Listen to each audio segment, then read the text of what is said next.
Okay, so everybody, I had to go get me some popcorn. Because I can't wait to see what happened in the rest of the chapter. Because this is the last chapter of the book. So let's get busy. Oh.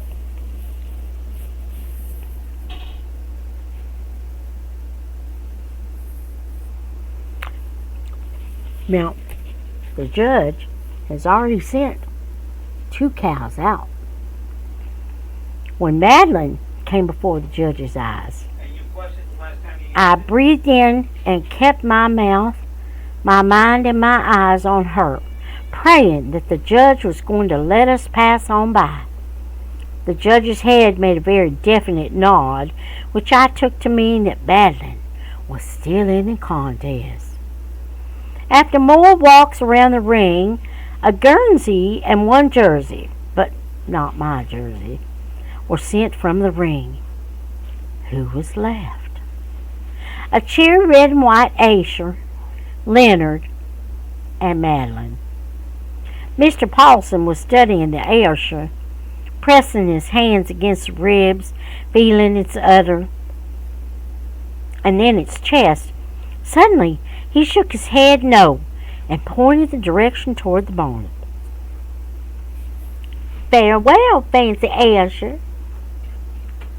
As Philip led his animal around the opposite turn, he gave me one of his squinty looks that I read as good as print. It said, "Now, there's only you and me, but soon it's going to be only me." I didn't squint back at him any special look because just now I had better things to do. I made the whistle through my teeth sound and Madeleine's head rose ever so slightly, as though searching for the wind. I did it again. That is, keep your head up there, girl. Makes you look like the sweet-breathed winner that you is. For the second time, Leonard and then Madeleine was carefully examined. Through the corner of my eye, I saw Judge Paulson's hand go to his chin as though thought was deep upon him. For a while, he stared at Leonard, and then he stared at Madeleine, and all the while I kept the wind whistling so softly that it only existed for Madeleine. The judge motioned to Philip and to me to bring our calves to the center ring.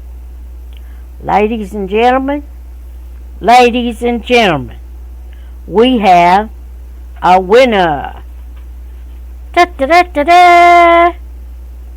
I struck my chest so as my heart wouldn't stop beating. The blue ribbon for dairy calf fitting goes to the exhibitor who has been taken care of and shown to best advantage their calf. It is now my very great honor to present the blue ribbon and $5 to Miss Elizabeth Lorraine Lambert for her 3-month-old calf, Madeleine. Applause. And it was all mine. Then the voices of my friends began chanting, "Go, Pretty Penny, go, Pretty Penny, go." And over there Ma and Pa clapping hard enough to raise the thunder.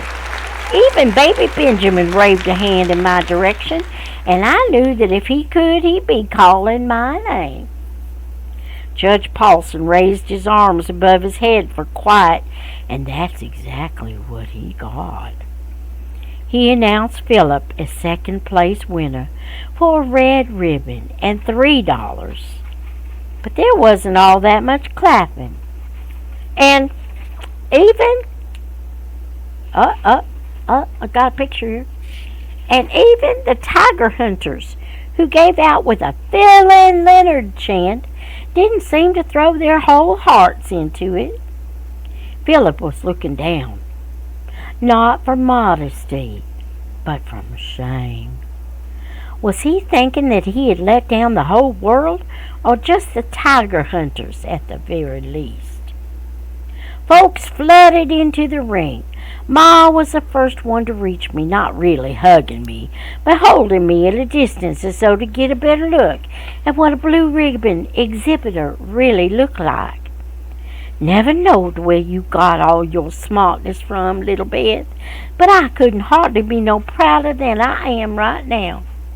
Oh, Mama, I said, dropping my head to her shoulder so that she couldn't see the tear or two that had begun irritating my eyes.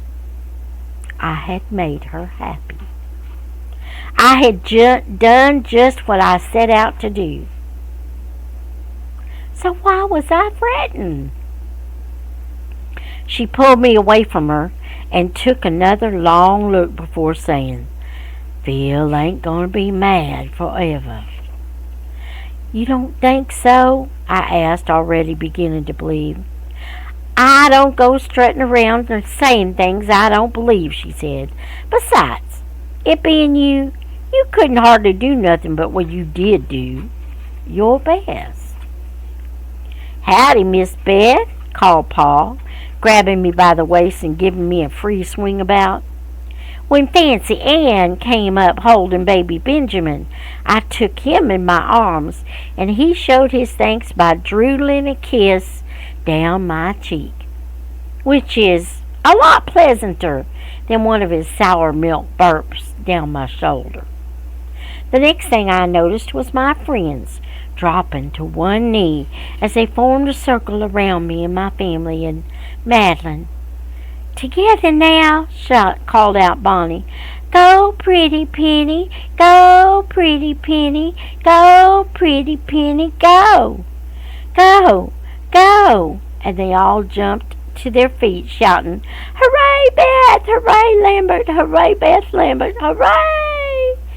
Later, all us Pretty Pennies walked about the fairgrounds while encouraging Jenny to believe that her canned carrots looked every bit as good as everybody else's, and that with a bit of luck she might win a blue ribbon too.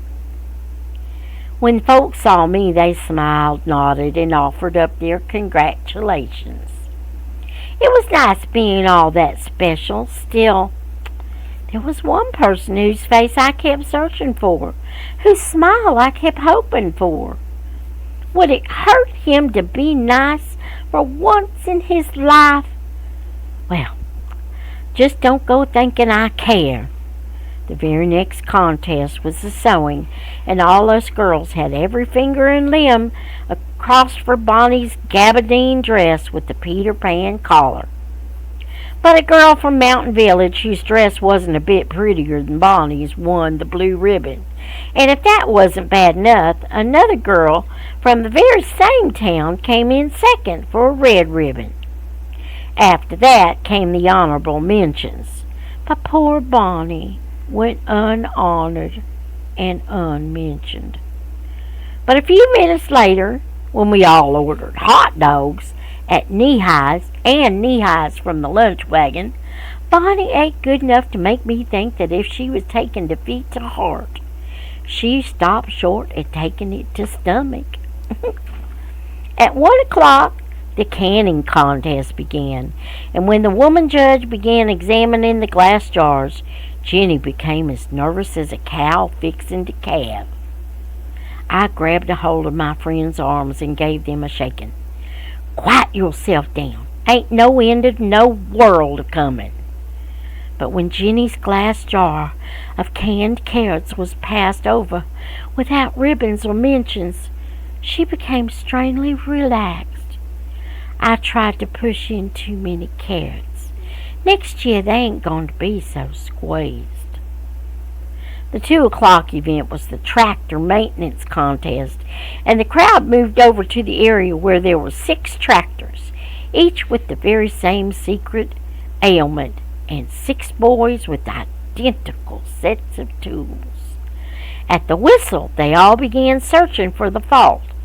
6 minutes later, Gordon Jennings was the first to replace a missing spark plug and win the contest, while the entire Pocahontas 4-H club chanted his praises.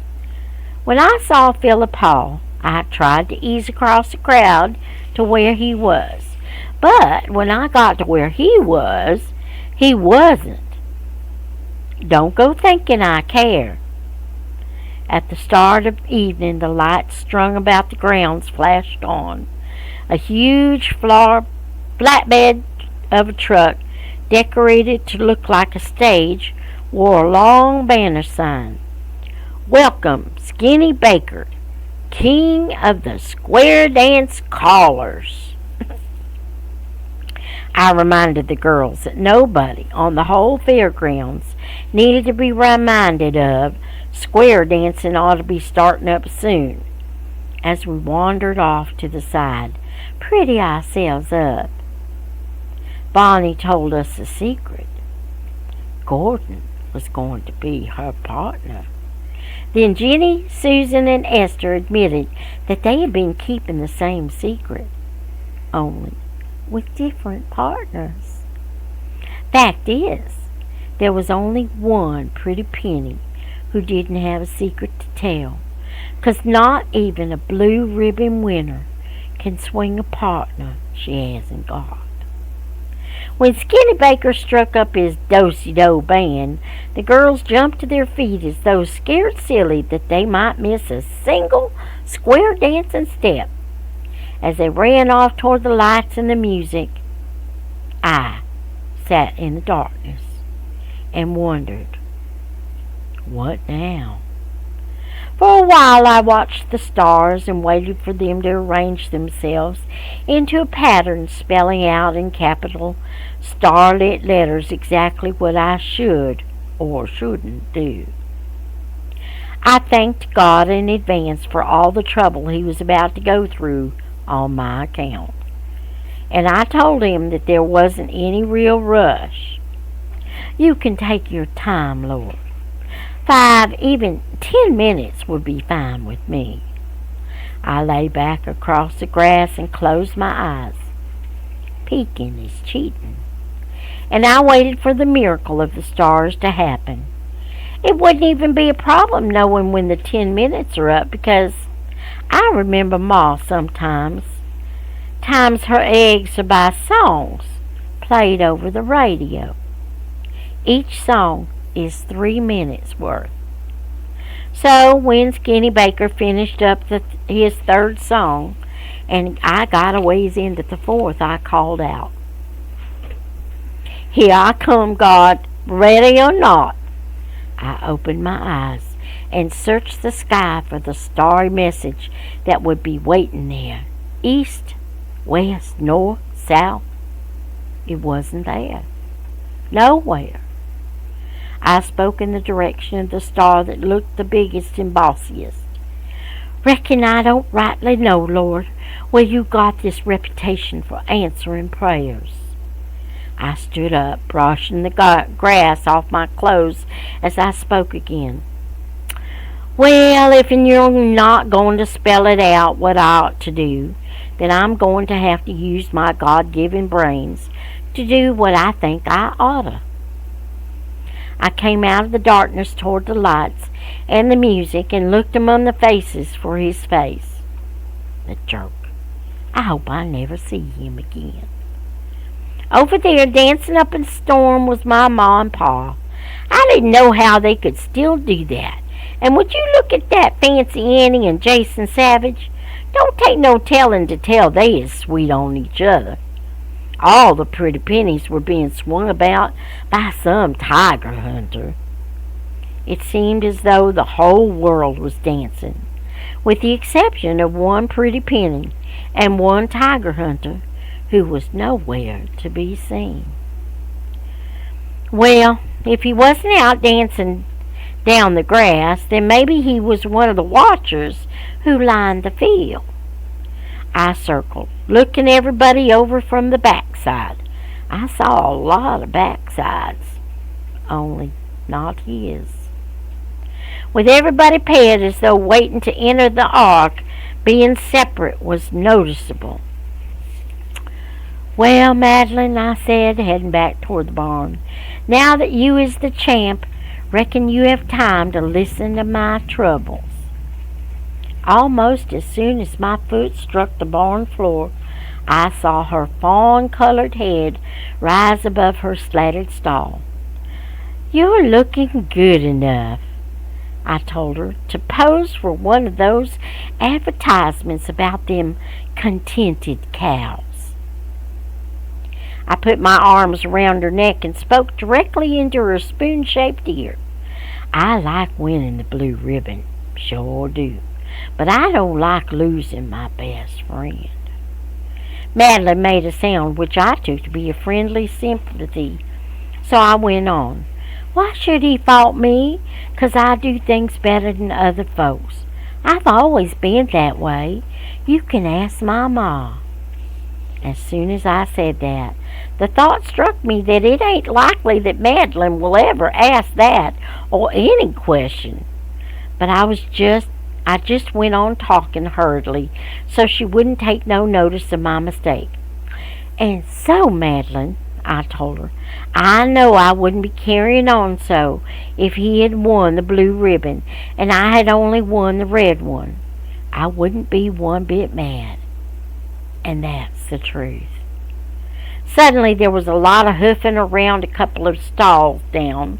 I looked up in time to see the face of Philip Hall rise above Leonard's slatted gate. Reckon I was too surprised to do anything except stare. He wasn't smiling, speaking, or looking in any way pleasant. But then, he wasn't exactly looking altogether unpleasant either. Then he said something. It was, "Hi." I answered with a "hi" of my own, and neither of us seemed to be able to go on from there. Philip was looking down, inspecting the floor, while I was looking up, counting the beams. It felt as though talking was something that neither of us had yet learned to do. Suddenly I couldn't take another moment like the last one. "Sorry," I heard myself saying. "I should have let you win." Philip fastened his hands to his hips. "And you think that's what I want?" He was doing more telling than asking. "Think I'm some baby other folks have to let win?" "No, Philip, I only thought, truth is," he continued, "all you been doing lately is winning, and that ain't hard to live with. Hard thing is losing." "Reckon so," I said. "No, you done forgotten about losing," he said. "'Cause if you'd remembered, you'd know full well that it takes getting used to." "And are you getting used to it?" I asked. "I mean, a little?" Philip nodded his head. "I ain't no baby." "Reckon I know that," I told him, "'cause I can see you growing." When I saw on his face the makings of a smile, I said, "Come on, we still have time to enter the square dancing contest." He stopped short. "I'm not about to enter no more contests with yous. Leastways, not today." "You don't understand, Philip. This contest is for partners. Win together or lose together." "Sometimes I reckon I likes you, Beth Lambert," he said, as we touched hands and together ran toward the lights, the music, and the microphone-amplified voice of Skinny Baker. And that is the end of Philip Hall Likes Me. I reckon maybe I'm sad because it's over. I'm just kidding. It was a good book. I really liked it. I have read it before, of course, but it's been a while. So there you have it. Philip Hall Likes Me. I reckon maybe. Until next time. Finish your popcorn. And may the Lord bless you and keep you. May He make His face to shine upon you and be gracious to you. May the Lord lift up his countenance upon you and grant you his peace.